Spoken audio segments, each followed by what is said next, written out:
கதிர் ஒரு பக்கம் ராஜியை கூட்டிட்டு போயிட்டு ஹோட்டல் ரூம் எடுத்து தங்குறாங்க. அது மட்டும் இல்லாமல் ராஜி கிட்ட நீ முதல்ல டீ சாப்பிட்டுட்டு அப்புறம் ரெடி ஆகிட்டு வா, அதுக்கப்புறம் நம்ம போகலாம் அப்படின்ற மாதிரி இந்த பக்கம் அவங்களும் சொல்லிட்டு இருக்காங்க. இது கேட்டோன்னே இந்த பக்கம் ராஜியுமே எப்பவும் போல வந்து டீ சாப்பிட்டுட்டு அங்கேருந்து ரெடியாக போகிறாங்க. இன்னொரு பக்கம் இங்கே எப்பவும் போல கதிருமே இப்போதைக்கு நம்ம கண்டிப்பாக ராஜிக்காக கொஞ்சம் பணத்தை செலவு பண்ணி தான் ஆகணும். ஏற்கனவே இந்த இட்லி கடையில் ராஜி கிட்ட இட்லி வேண்டாம், இந்த மாதிரி பிஸ்கட் இது போதும் அப்படின்னு சொல்லி ஏமாத்திட்டோம். ஆனால் இதே மாதிரி ராஜியை ரொம்பவே நம்ம கஷ்டப்படுத்திடக்கூடாது அப்படிங்கிறதுக்காக இங்கே கதிருமே தன்னோட ஃப்ரெண்டுக்கு கால் பண்ணுறாரு. கால் பண்ணது மட்டும் இல்லாமல் மச்சி எனக்கு ஒரு 5,000 தேவைப்படுது, எனக்கு பேமெண்ட் மட்டும் பே பண்ணு, நான் ஊருக்கு வந்து ஓட்டி உனக்கு பணம் கொடுத்துட்றேன் அப்படின்ற மாதிரி அவருமே தான் ஃப்ரெண்டு கிட்ட இருந்து ஒரு 5,000 ரூபாய் வாங்குறாரு. உண்மையை சொல்லப்போனால் இங்கே ராஜிக்காக தான் எல்லாமே. ஏன்னா ராஜி கண்டிப்பாக வந்து இங்கே வெளியில் வந்திருக்கப்போ நல்லா திருப்தியாக சாப்பிடணும், அவளுக்கு பிடிச்ச மாதிரி இருக்கணும் அப்படின்ற மாதிரிக்காக தான் இந்த பக்கம் கதிருமே ஒரு 5,000 அவர் ஃப்ரெண்டு கிட்ட இருந்து கடன் வாங்குறாரு. வாங்கினது மட்டும் இல்லாமல் ராஜி ரெடி ஆகிட்டு வந்ததுக்கப்புறம் அந்த போலீஸ்க்கான எக்ஸாம் நடக்கிற இடத்துக்கு அங்கே கூட்டிகிட்டு போயிட்டு இருக்காரு. அங்கே போனதுக்கப்புறம் இங்கே ராஜியுமே தனியாக விட்டுட்டு இங்கே கதிருமே ராஜிக்காக வெயிட் பண்ணிட்டு இருக்காரு. சரி ஓகே, ராஜி காம்படிஷனில் கலந்துட்டு வந்துட்டு அப்படின்னு சொல்லிட்டு இந்த பக்கம் அவருமே வெயிட் பண்ணிட்டு இருக்காரு. அதுக்கு இது மாதிரி ராஜியுமே உள்ள போயிட்டு அந்த நேம்லாம் கொடுத்துட்டு ஹைட் எல்லாம் செக் பண்றாங்க.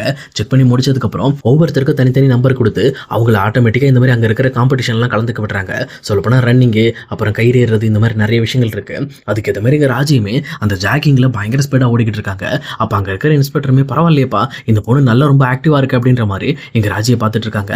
அப்போ இதை பார்த்துட்டு இருக்க கதிருமே உண்மையிலுமே ராஜுக்குள்ள நல்ல திறமை இருக்கு, ஆனால் நம்ம தான் அந்த திறமையை சரியாக புரிஞ்சுக்காம விட்டுட்டோம். இதுக்கு மேலே அவள் லைஃப்பில் என்ன செய்யணும்னு தோணுதோ அது எல்லாத்தையுமே செய்ய விடணும் அப்படின்ற மாதிரி கதிருமே யோசிச்சுட்டு இருக்காரு. இது ஒரு பக்கம் நடந்துட்டு இருக்கும்போது இன்னொரு பக்கம் இங்கே சக்திவேலுமே ரொம்பவே டென்ஷனோட இங்கே வீட்டில் உட்காந்துட்டு இருக்காரு. அப்போ அதை பார்த்த முத்துவேலுமே என்னாச்சு சக்தி, என்ன இதுதான் பிரச்சனையா அப்படின்ற மாதிரி கேட்குறாங்க. அப்போ தான் சக்திவேலுமே இல்லைண்ணா அந்த மீனா தான், சொல்லப்போனால் பாண்டியன் வந்து அந்த மீனாட்ட சொல்லி எப்படியாவது நம்மளை பழி வாங்குறதுக்காக என்னென்ன பண்ண முடியுமோ அதெல்லாம் பண்ணிக்கிட்டு இருக்காங்க. அவள் வேற நம்ம கவர்மெண்ட் இடத்துல கட்டின கடையை இடிக்கிறதுக்காக பயங்கரமாக வந்து முயற்சி பண்ணிக்கிட்டு இருக்கா. அது மட்டும் இல்லாமல் அந்த கடையை இன்னும் 2 நாளில் இடிச்சே தீருவேன், அது யாராலையும் தடுக்க முடியாது அப்படின்ற மாதிரி சவால்லாம் விட்டுக்கிட்டு இருக்கா. அதை நினைச்சதான் எனக்கு ரொம்பவே டென்ஷன் ஆகுது. பேசாம இப்படி பண்றதுக்கு அவளை முடிச்சு விட்டுலாமா கூட யோசிக்கிறேன் அப்படின்ற மாதிரி சொல்றாங்க. ஆனா இதை கேட்ட முத்துவேலுமே எங்க பாரு, அவசரப்பட்டு தப்பான முடிவுலாம் எடுக்கக்கூடாது, அந்த அளவுக்கு போற அளவுக்கு எந்த விஷயமும் பெருசாகல, எதா இருந்தாலும் யோசிச்சு பொறுமையா செய்யலாம், அப்படி போனா கடை தானே போது விடு பாத்துக்கலாம் அப்படின்ற மாதிரி சொல்றாங்க. ஆனா இதை கேட்ட சக்திவேலுமே இல்லைண்ணே அப்படிலாம் விட முடியாது, நம்ம சொத்தை யார் வேணாலும் அழிச்சிட்டு போட்டு, ஆனா இந்த பாண்டியனோட வீட்டுல இருந்து வந்து யார் ஒருத்தர் நம்ம சொத்தை தொட்டா கூட அவங்கள நான் உயிரோட விட மாட்டேன்ற மாதிரி இங்க சக்திவேலுமே ரொம்பவே ஆக்ரோஷமா பேசிட்டு இருக்காரு. இதை கேட்ட உடனே இந்த பக்கம் வந்து ரொம்பவே டென்ஷன் ஆகுறாங்க. பட் இருந்தாலும் அவர் தன்னோட மனசுக்குள்ளேயே முத்துவேலு எல்லாத்தையும் வச்சுக்கிட்டு அங்கேருந்து கிளம்பிடுறாரு. இன்னொரு சைடு இந்த பக்கம் வந்து மீனாவோட வீட்டில் இருந்து அங்கே கரெக்டாக வந்து கிளம்பும் போது பாண்டியனுமே இங்கே பாரு மீனா, ஏதாவது பிரச்சனை அப்படின்னா நீ வந்து எனக்கு உடனே ஃபோன் பண்ணு, அந்த ஸ்பாட்டுக்கு நான் வந்துடுவேன், நீ அவசரப்பட்டுட்டு வேற எதுவும் நீயே செஞ்சு வச்சிடாத, அப்படி யார் உன்னை மிரட்டினாலும் சரி நான் இருக்க அவன் கூட அப்படின்ற மாதிரி இந்த பக்கம் பாண்டியனும் சொல்லிட்டு இருக்காங்க. அதுக்கேற்ற மாதிரி இங்கே மீனாவோட ஒய்ஃபுமே எங்க பாரு கண்டிப்பாக எந்த பிரச்சனைனாலும் எனக்கு தான் முதல்ல சொல்கிறேன், சொன்னதுக்கப்புறம் நாங்கள் ஸ்பாட்டில் இருப்போம் அப்படின்ற மாதிரி அவருமே இந்த பக்கம் மீனாட்ட சொல்லி அனுப்புறாங்க. அப்போ மீனாவுமே சரி ஓகே அப்படின்னு சொல்லிட்டு அங்கேருந்து கிளம்புறாங்க. ஆனால் ஆஃபீஸ் போயிட்டு இருக்க வழியிலே இந்த பக்கம் வந்து மீனாவை மறித்து இங்கே சக்திவேலுமே பேச வராரு. பேச வந்தது மட்டும் இல்லாமல் மீனா கிட்ட இங்கே பாருமா, நான் உனக்கு லாஸ்ட்டாக ஒரு சான்ஸ் தரேன், ஒழுங்காக உனக்கு எவ்வளோ பணம் வேணும்னு சொல்லு, அந்த பணத்தை வாங்கிட்டு எங்கள் கடையை நீ தொடாமல் விட்டுரு, நாங்கள் உன்னை எதுவுமே பண்ண மாட்டோம், இல்லை இந்த மாதிரி எங்கள் கடை இடிச்சே தான் தீருவேன், இந்த மாதிரி நீ வந்து உங்களை பழி வாங்கியே தான் தீருவேன்னு சொல்லி நீ எனக்கு எதிராக ஏதாவது பண்ணணும்னு நினச்சேன்னா உன்னை என்ன பண்ணுவேன்னு தெரியாது, அது ஒன்றை மட்டும் இல்லை உங்கள் வீட்டில் இருக்க ஒவ்வொருத்தரையுமே எனக்கு எப்படி பழி வாங்கணும்னு எனக்கு தெரியுன்ற மாதிரி இந்த பக்கம் முத்துவேலுமே மீனாவை போட்டு மிரட்டிட்டு இருக்காங்க. அப்போ மீனாவுமே இங்கே பாருங்க, நான் ஒரு கவர்மெண்ட் அதிகாரி, எனக்கு எப்போவுமே லஞ்சம் வாங்கிலாம் பழக்கம் கிடையாது, எனக்கு ரூல்ஸ் படி கவர்மெண்ட் இடத்துல யார் வந்து பில்டிங் கட்டினாலோ கடை கட்டினாலோ அதை இடிக்க வேண்டியதான், ஆர்டர் போட வேண்டியதான் என்னோட கடமை, புரியுதுங்களா? என் கடமையை நீங்கள் செய்யாத அப்படின்னு சொல்லி நீங்கள் எனக்கு சொல்லக்கூடாது, எனக்கு என்ன தோணுதோ அதை நான் செய்வேன், தயவு செஞ்சு என் வழியில் குறுக்க வராதிங்க அப்படின்ற மாதிரி இந்த பக்கம் மறுபடியுமே முத்துவேலை மிரட்டிட்டு மீனாவுமே அங்கேருந்து கிளம்புறாங்க. அப்போ இதை பார்த்துட்டு இருக்க முத்துவேலுக்குமே ரொம்பவே டென்ஷன் ஆகிடுது. இவளை சும்மா விடக்கூடாது, என்னையே எதிர்த்து பேசுகிறாள், இவ பாரு என் காலில் விழுந்து கதற மாதிரி பண்ணணும் அப்படின்ற மாதிரி ரொம்பவே டென்ஷனோட அவங்களுமே ஒரு பிளான் பண்ணுறாங்க.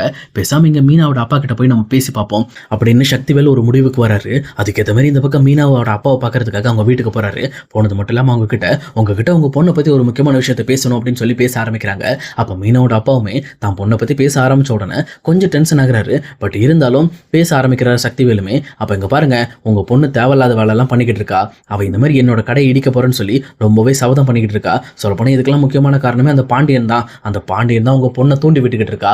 ஒழுங்கா உங்க பொண்ணை பத்திரமா பார்த்துக்கணும்னா என் வழியில குறுக்க வராமல் பார்த்துக்குங்க, அப்படி ஏதாவது வந்து எனக்கு பிரச்சனை கொடுக்குற மாதிரி பண்ணான்னா அப்புறம் உங்களுக்கு இருக்கிறத ஒரே பொண்ணு, அந்த பொண்ணை என்ன பண்ணுவேன்னு எனக்கே தெரியாது அப்படின்ற மாதிரி இங்கே சக்திவேலுமே வந்து இங்கே மீனாவோட அப்பாவை மிரட்டிக்கிட்டு இருக்காங்க. ஆனால் இங்கே யாருமே எதிர்பார்க்காத மாதிரி மீனாவோட அப்பாவுமே டேய் நானே வந்து ரிட்டையர்டு கவுன்சிலர், நீ என் வீட்டுக்கே வந்து என் பொண்ணையை மிரட்டுறியா, என் பொண்ணு மேலே ஒரு சின்ன தூசி துரும்பு பட்டுச்சுனாலும் உன் கை கால் எடுத்துருவேண்டா, என்னை என்ன பார்க்க சாதாரண ஆள் மாதிரி தெரியுதா, நானே ரிட்டையர்ட் ரவுடிடா, என்கிட்டே நீ வந்து பேசுறியா அப்படின்ற மாதிரி எங்க மீனாவோட அப்பா இங்க முத்துவேலை பயங்கரமா வந்து திட்டிட்டு அதே நேரம் அவர் அடிக்கிறதுக்கும் எகிரிட்டு போறாரு. இதை பார்த்தோன்னே எங்க முத்துவேலுக்குமே கொஞ்சம் பயம் வந்துருது. சொல்லப்போனா நம்ம தேவையில்லாம வந்து இந்த பிரச்சனையை கிளப்பிட்டோமே அப்படின்ற மாதிரி ரொம்பவே டென்ஷன் ஆக ஆரம்பிக்கிறாங்க. ஆனா இந்த பக்கம் மீனாவோட அப்பாவுமே இங்க பாரு, இதுதான் இனிமேல் வந்து மீனாவை பத்தி என்கிட்ட பேசுறது லாஸ்ட் டைமா இருக்கணும். அதே நேரம் மீனாவை கஷ்டப்படுத்துற மாதிரி ஏதாவது ஒரு விஷயம் பண்ண அவ்வளவுதான், உனக்கு என்ன பண்ணுவேன்னு எனக்கு தெரியாது, 2 துண்டா வெட்டி உன்னை உன் வீட்டிலே போட்டுருவேன் அப்படின்ற மாதிரி இந்த பக்கம் பயங்கரமா மிரட்டி விட்டுறாரு. இதை பார்த்து சக்திவேலுக்கு பயங்கரமா வந்து டென்ஷன் ஆயிடுறாரு. என்னடா இது, இந்த குடும்பமே மிரட்டுற மாதிரி இருக்காங்க, தேவையில்லாம இவங்ககிட்ட வந்து இந்த பிரச்சனையை வேற கிளப்பிட்டோமே அப்படின்ற மாதிரி அவருமே ஒரு வழி இல்லாம வீட்டுக்கு போயிட்டு இருக்காரு. அப்போ போயிட்டு இருக்க வழியில குமாருமே, அப்பா என்னாச்சு, உங்களுக்கு என்ன பிரச்சனை, நீங்க ரொம்ப டென்ஷனா இருக்கீங்க அப்படின்னு சொல்லி கேட்குறாங்க. அப்பதான் இந்த பக்கம் அவர் நடந்த விஷயத்த எல்லாத்தையுமே சொன்னதுக்கு அப்புறம் இங்க குமாருமே, கவலையே படாதீங்க, கண்டிப்பா அரசியை என் பக்கம் நான் இழுக்கணும், அரசி மட்டும் என் சைடு வந்துட்டான்னு வச்சுக்கோங்களேன், அப்போ நம்ம வைக்கிறதா சட்டம், அந்த பாண்டியன் வெட்டியை நம்ம கண்ட்ரோலில் கொண்டு வந்துடலாம் அப்படின்ற மாதிரி இந்த பக்கம் அரசியை நம்ம சைடு வச்சு பழி வாங்கலாம் அப்படின்ற மாதிரி இங்க குமாருமே ஐடியா கொடுத்துட்டு இருக்காங்க. அதுக்கேற்ற சக்திவேலுமே, இங்க பாருப்பா, எப்படியாவது அந்த அரசியை நம்ம சைடு கொண்டு வரணும், ஆனா அவளை உண்மையா லவ் பண்ணி தொலைச்சிடக்கூடாது, எப்படியாவது நம்ம சைடு கொண்டு வரதுக்குண்டான வழியை மட்டும் பாரு, அவளை வச்சுதான் நம்ம நிறைய காய் நகர்த்த வேண்டியது இருக்கு அப்படின்ற மாதிரி எங்க சக்திவேலுமே சொல்லிக்கிட்டு இருக்காங்க. இப்படி இது ஒரு பக்கம் நடந்துட்டு இருக்க, இன்னொரு சைடு இங்க ராஜியுமே போலீஸ் செலக்ஷனுக்காக நடக்கிற காம்படிஷன்ல எல்லாத்துலயுமே அவங்களுமே வந்து கலந்து முடிக்கிறாங்க. கலந்து முடிச்சதுக்கு அப்புறம் ரொம்பவே டயர்ட் ஆயிடுறாங்க. இதை பார்த்தா கதிருமே, சரி ஓகே நம்ம ராஜுக்கு தான் வாங்கிட்டு வரலாம்னு சொல்லிட்டு அவங்களுமே போய் இந்த பக்கம் ராஜுக்கு ஜூஸ் எல்லாம் வாங்கிட்டு வந்து வச்சிருக்காங்க. அப்ப கரெக்டா ராஜியுமே அந்த போலீஸ் ட்ரைனிங்காக நடத்த காம்படிஷன்ல அவங்களுமே செலக்ட் ஆயிடுறாங்க. இது நினைச்சு அவங்க பயங்கரமா ஹாப்பி ஆயிட்டு இருக்காங்க.